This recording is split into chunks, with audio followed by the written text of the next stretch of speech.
Hey now, good morning, everybody. What's happening? And how are you? Well, as you can see, Artie is not here. Hey, Gary, can you tell me about the phone call you got from Art?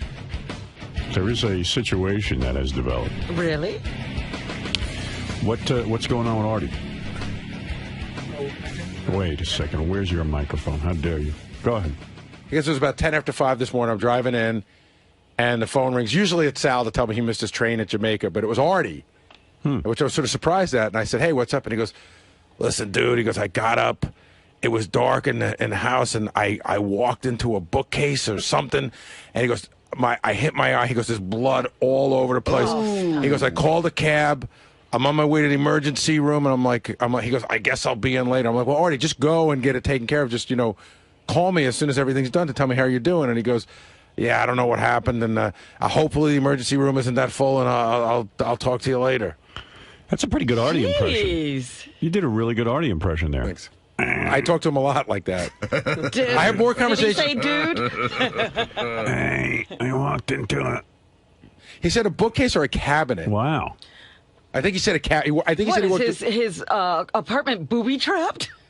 Well, I was saying to Howard, Artie doesn't sleep like a regular person, so like he falls down and sleeps for like 17 hours. And when you wake up like that, it's dark. Sometimes I don't know. Artie keeps going until he sleeps for like 2 days straight. It's dark. Of course it's dark. It's dark every morning when you get up. I know. I don't know. I have no explanation. Can you do an impression of Artie at the emergency room and how that's going to go like? Hey, listen, I hit a bookcase and there's blood all over the place. He gets stitched me up. I got to get to work. There you go. He's good. Fla-fla-flo-la. He has an impression. His eye? Or his head or his eye. Good Lord. Again, I was like... Who knows? I was so unprepared for the call. Gary doing the Artie impression almost perfectly. Well, why didn't he just sit in the chair? Because I have no material. Do you really think he's at an emergency room? Yes. See, I always believe Artie. Where do you think he would be? Like if he's Back not to sleep. Oh, you think he just wanted to sleep? But then he'd have to come in at some point with stitches. He clearly told me he's getting stitches. You'd have to put Band-Aids on. Matt, you're on the air. Hospital. Jersey City, New Jersey. Hey now. Just call and let you know there ain't no way in hell Artie's making it in today. What's the over/under here? I mean, what are the chances of Artie actually making it? Okay, so he's probably at the hospital now. They'd have to stitch him up. If he gets in, I mean, who knows what's in the emergency problem, room. Right. But when Artie walks into the emergency room, aren't they going to know it's Artie? Don't they just stop with all the real emergencies? Yeah, you know what's funny? It's funny when you go to an emergency room, they have a way of not knowing who anybody... They don't even look up. Bianca, you're on the air in Great Lakes, Ohio. Hey, Howard. Hey. Hey, how you doing? Good. Send Howard 100 News over there at ER right now. Howard 100 News? Yeah, go send him over at ER, see what's going on. Yeah, it's not a bad idea, Bianca. Oh, sweetheart. All right. I hope y'all are okay. I'm okay. We're okay. It's Artie we have to worry about. Oh, hi, Robin. Hi. Oh, you know what? Every time Artie doesn't come in, he always thinks something else. Can you imagine the look of joy on Artie's face while he's getting stitched up and Langford walks in and sticks a mic in his face? Death, you're on the air. Go ahead. Death. Hey, now. Hey, now. Hey, I was calling for Artie. Oh, This Death. is Death calling for Artie. I was going to tell him I'm coming to get him in August. Just hold on. So August is when you're coming. All right. Thank you, Death. Hey, Howard. Yes. Can you rename the show The Slow Death of Artie Lang? No, it's always the Howard Stern Show. All right, Howard. You're the best, man. We love you. Hey, Death, who gave you this number? Kenneth Keith Kallenbach? Yes, All right, thank you. I saw him looking for little girls up here. Stop it. Ridiculous. Have a good day, pal. What's I going think on? Death is trying to say that Artie's rushing the schedule and he's not due till August. Oh, okay. Death was afraid he had made an early visit. Hey, did I hear on yesterday's wrap-up show you claim you've had 80 blowjobs from different women? No. Wait a second. I heard Benji said he's had sex with 100 women, which is so total horseshit. No. Benji said he had sex with hundreds of women. Yeah. And you said that although you've only had sex with 2 women, your wife and one other woman, because you got married young, that you claim you had up to 80 different women blow you. No, what happened was Benji said if you cut out the blowjobs and everything else, he's been with about 80 women. Right, Benj? That's what you said? Right. And somebody asked me about my number, and I said it would approach that. You're so full of it. I'm not full of it. You're telling me you had blowjobs from almost 80 women before you got married. No, less than 80 women. I said approaching. 70 women? Somewhere in that ballpark. A decent. How old were you when you met your wife? I was 20. No, I was younger than that. You were like, what, 18? Yes. And you're saying by the time, between the ages of, what, 16 and 18, you had almost 80 blowjobs? Younger than that. From different women. You believe this? I mean, I'd have to say... He was the blowjob king. I just don't buy that for a second. I'd have to sit back and literally count, but I said the number would approach Benji's number. I didn't say 80. How many would you say? 60? Roughly, yeah. Oh, wait. Artie just shut up, but go ahead. Yeah. I got to tell you something. Let me see your eye. Oh, wow. Yeah. It looks that bad, you think? Yeah. That's major. It's right near your eye. I know. I got lucky. What the hell did you do? I got lucky. First of all, you know the video of Jeff the drunk, his momentum taking him by the elevator.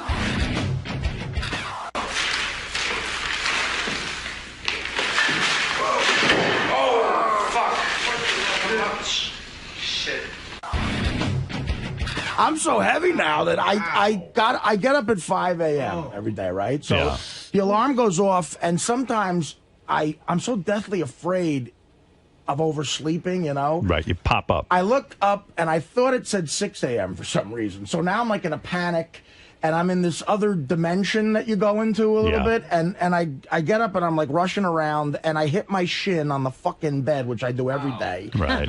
And I react to that, and then after I react to that, I just start moving forward, and I have like just shit upon shit of clothes, and like I'm writing this book now. There's papers all over the place. It looks like a mental patient's, but like Jack Klugman's bedroom in Odd Couple, and I stripped over some clothes, and my momentum.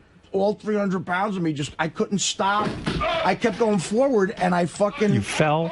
I fell, and I went directly into the corner of the night table, the dresser, which has a real sharp edge. Yeah, look at that! It just missed taking your eye out. The guy said, "You're so lucky. It could have went directly in your eye." Yeah, because it just missed the eye, so your eye is not affected. So look at the big scratch on your face, and then the blood, and the stitches. It looks horrible. So now the blood is just gushing. It was like a geyser of fucking blood, and you're still going to be good looking, I hope. Oh well, listen. They said a scar sometimes makes a man more appealing. They made me not this man. I could join hottest guy wears scar if we ever have it. And wow. Look, I went over. Almost took out your eye. I went over to the mirror, and it was just gushing blood. Like blood was all over my face. I looked like Rocky at the end of Rocky. Bad? Yeah, it was like it was really it hurt bad. Absolutely. So what they give you when they stitched you? They give you Vicodin? Well, here's the thing. I said to the guy, well, the emergency room. First of all, you are so right about the hospital. We're talking right across the Hudson fucking River. Years ago, I had to get a tetanus shot because I hadn't had one in 5 years, and when I first started doing stand-up, there was a shitty club on the corner of 2nd Ave and 49th Street that gave me my start. And I'm waiting to go on stage one night to do like a 20-minute set. And this is my buddy Jimmy Palumbo was standing right next to me when this happened. I'm about to go on, and it's the first club I'm like a regular at. I'm nervous. There was construction going on, and I step on a nail that was coming out of a 2x4, and it goes into my foot. And I pulled it out, and my friend saw me pull it out, and it was in my foot, and there was blood on it, like a fucking rusty nail. I did the set of stand-up. And then you went to the I went right hospital. down to St. Vincent's. Right. And look, St. Vincent's, it was crazy crowded, but it's a Manhattan. Like, you eventually got to see a doctor that was competent. Apparently, that's not the case at this place. It was so... First of all, I walk in gushing blood. They were so lethargic. They were just like... Yeah. I went down and I got a cab. They've seen it all. I guess, but they see gushing blood like that all the time. They don't get excited. They're probably like, he's nothing. I was the only guy in the place. Really? And it's all, foreign people, but people who can't speak really good English. Are they taking care of you? Yeah. Wow. And my new doorman now, I used to have personable doormans, but even my doorman, he saw me. He's new, and he saw me. There's no compassion. He's like, "What do you want, a cab or something?" And I go, "Hey, asshole, you want a cab?" I go, "Yeah." He goes, "You want an ambulance?" I'm no, just get me a cab. And of course, I get to the hospital. I have no cash. I had to go to an ATM. And did you realize today was the day that Antonio Pierce was interning for us? He's been interning all morning. He's been directing the show. The Giant? The guy from the Giant. Yeah. What? Does he have his ring yet? Not yet. Next week he gets May something. He says he gets his ring. He's intern. He's our intern, and we've been having a great time. A real manly show. I got the ball, man. I'm throwing the ball around. Yeah. So then I go to fill out the forms, you know. Yeah. And of course I forgot my insurance card, but they didn't recognize this. Like about 60-year-old. I heard you guys talking. No one one doctor did, but he wasn't like attending to me. This like 60-year-old Puerto Rican woman is admitting me. Right. And it sounds so weird to say what I do for a living out loud. Like she says, what do you do? And technically I'm self-employed, so I just say self-employed. And then she goes, well, what do you do? And I mean, I have to. I'm a comedian. I say I'm a comedian. I'm an entertainer. Right? Is that what you would say? Yeah, entertainer. But I said comedian. I mean, technically that's what I say. I'm a broadcaster. Right. But you do a little more. You do the stand-up. So I don't think I could. You could be entertainer. I'm a broadcaster. It's an insult. I always write broadcasting. Right. Yeah. It's an insult to broadcasters for me to say broadcaster. Bob Costas with the up in arms. So, and then after I say that, I'm gushing blood, and she goes, "Really? That's weird." And I'm like, "Well, I'd love to talk to you more about it, but Yeah, I'm gushing blood. So is that a job-related injury? Then they take me into the back and they give me a tetanus shot. So now the doctor comes in, this Indian guy, gay Indian guy. How do you know he's gay? You don't know that. All right, I don't know. All right. Whatever. No, all right. You might have thought that, but you don't know that. And I thought the guy on Indian. Dancing with the Stars was gay. Turns out he's fucking girls all over. I thought John Hine was gay. 80 blowjobs. Is that a ring ding? No, it's my cupcake that I designed. Oh, okay. It's Cupcake Wednesday. Have you eaten it all, or That's why you I have, came in. I have an you know you excuse. look thinner? I swear to God. I probably do. No, I guarantee I fluctuate. If I don't eat for a little while, like I swear to God, you didn't eat all morning and you look thinner. I fluctuate probably a good 10, 12 pounds. By the way, my You want to meet Antonio? My blood pressure is completely normal too. This woman was fascinated by that. But so now this obese woman comes over, right? Right. So the effeminate Indian guy. He says, he goes, he goes, I don't know, I think you just need some, just like a butterfly stitch will be fine. And blood is gushing. I'm like, you sure? He's probably right, but you know what? You need a plastic surgeon to do that. Yeah, it's your face. Then this obese Hispanic woman, she can't walk properly. She's so fat, all right? The doctor fucking leaves. There's nobody else in the emergency room. I'm like, where are you going? He goes, well, Agnes or whatever the fuck her name was, she'll put the butterfly stitches on. Oh, no. And I'm like, I don't know about that. So she's so heavy that I had to hand her shit. Oh, my God. Like, you were taking care of yourself, essentially. First of all, she had no gloves on. All right? And I said, you want to put gloves on? She goes, if you really want me to. I'm like, well, yeah. I mean, yeah. She Where goes, were you? And then she gets all mad at me and goes, I should be more worried about that than you with your blood. She probably knew your hookers and stuff. Yeah. Well, I said, Because listen, you look like a guy who's doing some hookers. why don't we make both of us happy, Agnes, and put some gloves on? She goes, all right. Right, let's not argue about I had to hand her the gloves because it would have taken her an hour to wiggle around me. And I'm fat, she's fat. We're in the back of the little curtain thing, and we couldn't move around like two beached fucking whales. And she pulls up You aside. hand her the gloves. Yeah, and she pulls up beside me like she's pulling up to a fucking bar with a bar stool, and she starts putting peroxide on me and this stingy shit. And she goes, does that hurt? I go, it's excruciating. Were these sterile gloves? Or were they in the big box? Sterile gloves. Right. They were in the box. Big box. Right, You big hand box her, of you know, gloves. like the fucking things you put on your hand. Yeah. And I said to her, what's your name? And she goes, why? Yeah, don't give her a name. And I won't. Yeah. I never got her name. I go, what's your name? She goes, why? I'm like, I don't know. I'm just making conversation. And I think maybe she Trying got to pick you up. Well, I think maybe she got reported before. You know what I mean? Because she was She's a little leery. She was very defensive. And I said, all right, you don't have to tell me your name, whatever. And then there's like a tension between us. So now she puts the fucking butterfly stitches on, and blood is still gushing out of my face. And she goes, you know what? I better let the doctor do this. And I go, you're not a doctor? Oh, no. She goes, no, I'm not a doctor. She's just like a woman who lives across the street who I think works there. And They don't have a doctor probably a giving you secretary. butterflies? she had rolls of fat, like she was wearing one of those like polyester pantsuits, and you could see like she had 4 spare tires. And she couldn't get the stitch right, so they had to come back in and re-stitch you? She couldn't get the stitch right. So she goes, go over to the doctor. I'm like, where's he? Yeah. She goes, go walk that way and ask for a doctor. So now I'm wandering around the fucking emergency room with bare feet because I didn't have time to throw socks on. And I go, blood all over my shirt. And you hate bare feet. I do it. I skeeve it. Especially in a hospital. I was walking around all skeeved out. And I see the doctor, the feminine guy over there, and I go, hey, are you the doctor? Yeah, are you the doctor who's supposed to do this? He goes, yeah, I'll do it. Agnes doesn't do that. I'm like, well, oh my God, then why did you do that in the first place? Right. So, and he's doing nothing, by the way, just bullshitting with another guy. Yeah. And nobody ever said you should have a plastic surgeon look at this. No, does it look that bad? Well, you always when you get stitches in your face. In your face, yeah. Well, I had stitches in my head before and all over the place. I never got plastic surgery. No, but in your face, that could a bad scar. It could heal the wrong way. It could be a. I mean, all right. A little makeup on that, or a little makeup for Letterman. It'll match your zit. Yeah, right. I don't. Actually, the zit was so red. At some point, the guy said, "Did you cut your nose?" And I had to go, "No, it's a zit." And then he rolled his eyes. So now, the other surreal part of my life. Now the Stern fan. You announced on the air this happened. Right.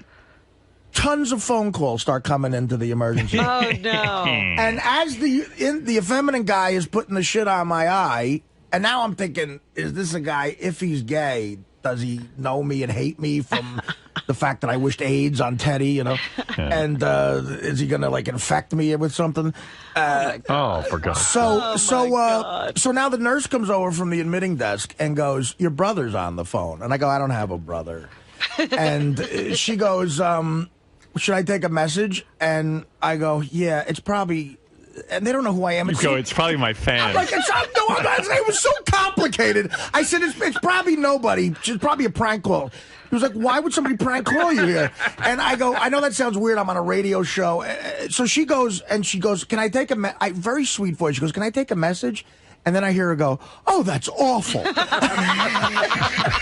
Tell Artie he has a big cock. Well, no, and I said, what did you say? He said, the guy said... What did he say? What a morning. What a morning you've had. She was so serious. She felt so bad for me. She said there was a guy who said, it's your brother. He said, tell my brother he's a double lard. He said, do you have any medicine for being... Can you give him some medicine for being a double lard? She told you that? Apparently the funniest fan we ever had. No, she was crying. She goes, how insensitive of the guy. And I go... Do you have any medicine for my brother who's a double lard? So I said, who was that? I hope that guy recorded it. I said, it was... I said, I'm on the Howard Stern show, and she goes, oh, really? And it was like a woman who doesn't like you, So she goes, oh, really? Well, that show's crazy. I'm like, can someone just put a fucking stitch in my eye? Did they give you Vicodin for the pain? Well, here's the other embarrassing thing. Uh-oh. He goes, I'm going to give you something for the pain. He goes, I'm going to give you 5 milligram Vicodins. Oh, so did you tell him it won't work on you because you're on Subutex? I said, listen to me. I said, first of all, I'm on an opiate blocker thing. And he goes, why? You're a comedian. And you have to be honest with the doctor. So I said, I'm a heroin addict. The world's heaviest heroin addict. Oh, my God. Right, so... the guy's like, I should have worn gloves. I go, you're a heroin addict, so maybe I can't give you anything. Are you going to get addicted to this? No, I said, what I'm saying is... you would have to give me liquid morphine for it to kill the pain. Nothing's going to work on me. The 5 milligram Vicodin is going to be like me taking a Tic Tac or something. So he goes, so now the junkie in me is going, do you have any liquid morphine or something? And because in my head I could justify taking it. He goes, well, you're going to have to live with the pain. I'm not giving you anything because you could become addicted again. And I'm like, all right. So what do they give you when they do the stitch? Do they give you anything? No, the butterfly stitch, they just slap it on you. Oh, yeah, really? It's a tape. Yeah. But you mean it's not an actual stitch? No, it's just tape. It's it stays on for 2 days. And quite frankly, my sister showed up to she went and got my insurance cards. and she thought I needed stitches. Yeah. I don't like the look of that. My over sister's so funny. She like gets so mad at people who are incompetent. Like she's so like professional. You know. Let me see. Turn around so I can see it. No, it looks like it's coagulated. I mean, I don't know. It looks a little exposed. Yeah, but I don't see, you know, like, again, it shouldn't be this big blob of red. Yeah, maybe you should go to a real doctor. I don't know what that is over there going on. The effeminate guy said he was a doctor. All right. But so it was really, the whole thing was embarrassing because I had to say I'm a heroin addict. You know. Yeah, once you do that stuff, that's what happens. You have to go tell everybody. Like I realize so much about me is just embarrassing. Like there's these prank calls coming into an emergency room. A guy, my brother's calling me a tub of lard. I have to say out loud that I'm a comedian, but if someone says you're a comedian and you don't recognize them, loser. Like, you know what I mean? Like, oh, where would I see you? Like, where do you do comedy? They're like, yeah, okay, Robin Williams. Yeah, I'm like, I'm sorry, I'm not Carlos Mencia. But, and then I had to say I'm a heroin addict. All right, listen. I couldn't get Vicodin, so now I'm just dealing with the pain. How you feeling, man? I'm all right, I guess. I don't know. I couldn't get any fucking opiates. Somebody in there? No, Robin probably. I'll go outside. Isaac, what's up, brother? Sorry, what made you decide to come in today with all the, the injury and everything? It's called professionalism. Look it up in the dictionary, Greg. You want to see a picture of you, you may see one of me. Showering and getting in here this morning. I like your style. Some of us earn our paycheck, but